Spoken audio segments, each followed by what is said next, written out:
বিশ্বজুড়ে ইসরায়েল ও যুক্তরাষ্ট্রের দূতাবাসগুলোর সামনে বিক্ষোভ ও অবরোধের ডাক দিয়েছে ফিলিস্তিনি স্বাধীনতাকামী সংগঠন। 18 তারিখ প্রকাশিত এক বিবৃতিতে সংগঠনটি আরব মুসলিম বিশ্বসহ মুক্তচিন্তার সব মানুষকে এই আন্দোলনে যোগ দেওয়ার আহ্বান জানায়।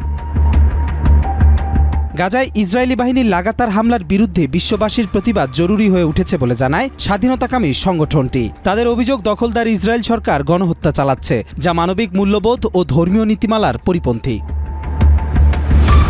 বর্তমানে ইসরায়েলি সামরিক আগ্রাসনের ফলে গাজায় মানবিক বিপর্যয় নেমে এসেছে। মঙ্গলবারের হামলায় 424 জন ফিলিস্তিনি নিহত হয়েছেন, যার মধ্যে 174 জন শিশু ও 89 জন নারী রয়েছেন। আহত হয়েছেন 600-র বেশি মানুষ।